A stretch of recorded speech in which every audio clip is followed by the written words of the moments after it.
Assalamualaikum warahmatullahi wabarakatuh. Nama saya Siti Rosidah dari kelas pagi A. Di sini saya akan menjelaskan alat ukur waterpass untuk memenuhi tugas akhir mata kuliah perancangan alat bantu.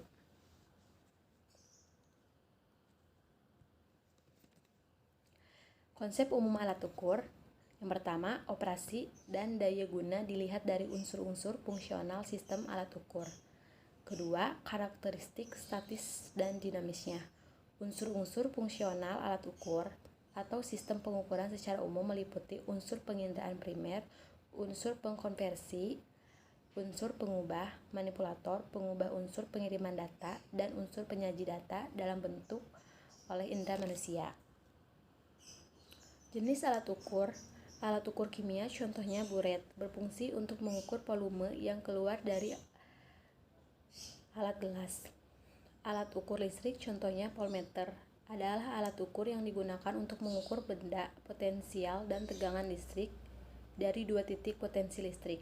Alat ukur hidrolik contohnya flow pressure meter merupakan special tools motor injeksi yang berfungsi untuk mengukur tekanan bahan bakar.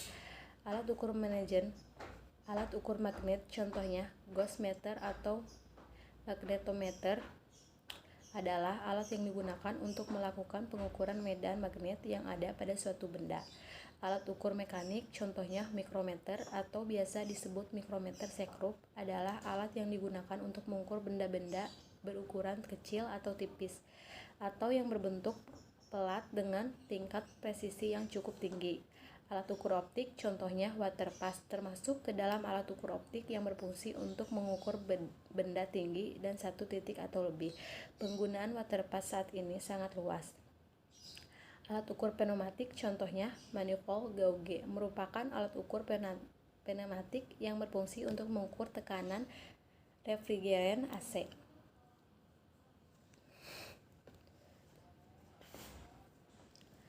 Tujuan: menetapkan ketinggian titik-titik pada jalur penampung topografi yang diukur adalah panjang penampang topografi antar teknik ukur dan benda tinggi antar titik ukur. Pendahuluan. Waterpass adalah suatu alat ukur tanah yang dipergunakan untuk mengukur tinggi objek antara titik-titik saling berdekatan.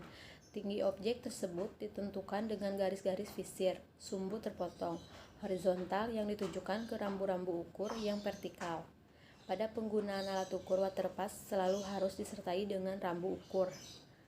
Yang terpenting dari rambu ukur adalah pembagian skalanya harus betul-betul teliti untuk dapat menghasilkan pengukuran yang baik. Di samping itu, cara memegangnya pun harus betul-betul tegak, vertikal, dan tidak sembarang orang dapat melakukan pengukuran dengan tepat. Kemudian pengamat pulang pergi untuk mencatat hasil pembacaan rambu ukur yang minimum.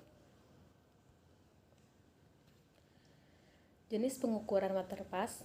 Kapro level waterpass 779 spirit 60 cm. Waterpass kapro 779 spirit 60 cm adalah alat yang digunakan untuk mengukur atau menentukan sebuah benda atau garis dalam posisi rata, baik pengukuran secara vertikal maupun horizontal. Jenis waterpass ini penanda bacaannya masih manual. Kapro level waterpass 985 Digiman 60 cm adalah alat yang digunakan untuk mengukur atau menentukan sebuah benda atau garis dalam posisi rata, baik pengukuran secara vertikal maupun horizontal. Jenis waterpass ini sudah dengan penanda bacaan digital.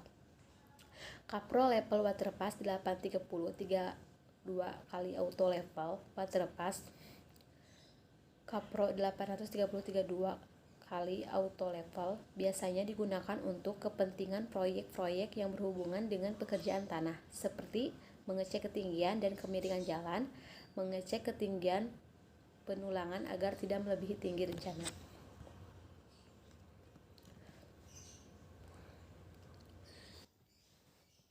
Cara pengukuran sifat datar ditempatkan di stasiun yang diketahui ketinggiannya. Dengan demikian, dengan mengukur tinggi alat, tinggi garis bidik dapat dihitung. TA sama dengan tinggi alat, DAT sama dengan tinggi garis bidik HA. Tinggi stasiun AB, bacaan rambu. Stasiun BHAB sama dengan benda tinggi dari A ke B sama dengan TA min B. Alat sifat datar ditempatkan di antara dua stasiun, tidak perlu segaris. Alat sifat datar tidak ditempatkan di antara atau pada stasiun. Dari ketiga cara di atas, cara yang paling teliti adalah cara kedua, karena pembacaan A dari B dapat diusahakan sama teliti, yaitu menempatkan alat sifat datar tepat di tengah-tengah antara stasiun A dan B. Jarak pandang ke A sama dengan jarak pandang ke B. Bentuk pengukuran waterpass tertutup ada dua macam. Bagian pengukuran waterpass tertutup tak terikat titik tetap 2. Bagaimana pengukuran waterpass tertutup terkait titik tetap pada pengukuran waterpass tertutup tak terikat titik tetap. Titik awal akan menjadi titik akhir pengukuran dan kesalahan benda tinggi hasil pengukuran dapat diketahui. Jarak antar titik ukur jarak antar titik ukur dapat dicari dengan persamaan J sama dengan buka kurung BA min BB tutup kurung kali 100 keterangan bagi BA sama dengan benang atas, BB sama dengan benang bawah. 100 konstan kontrol bacaan rambu BT sama dengan BA tambah BB garing 2BT, bacaan benang tengah BA, bacaan benang atas BB, bacaan benang bawah. Pembacaan benang jarak pada bak ukur BA, benang atas BB sama dengan benang bawah BT, benang tengah BA, BB sama dengan jarak pada rambu ukur sama dengan jarak dari titik jarak horizontal di lapangan. Konstruksi umum dari alat ukur waterpass. Pada salah satu perampang lebar dari mistar tersebut biasanya dicantumkan angka-angka yang menunjukkan skala dari mistar. Dengan mistar ini kita dapat menentukan ukuran panjang sesuatu yang besarnya dapat dibaca langsung dari penunjukan skala yang ada pada mistar. Dengan mistar ini kita dapat menentukan ukuran panjang sesuatu yang besarnya dapat dibaca langsung dari penunjukan skala yang ada pada mistar. Dalam metrologi industri, benda-benda yang diukur tidaklah sederhana kalau dibandingkan dengan pengukuran sebuah balok kayu yang panjang. Geometri benda ukur biasanya begitu kompleks. Pengukuran diperlukan kombinasi cara dan bentuk pengukurannya yang bermasalah. Dengan demikian diperlukan juga bermacam-macam alat ukur.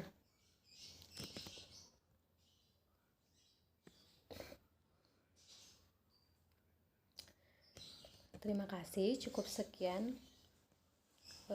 Mohon maaf apabila salah-salah kata atas banyaknya kekurangan video ini. Wassalamualaikum warahmatullahi wabarakatuh.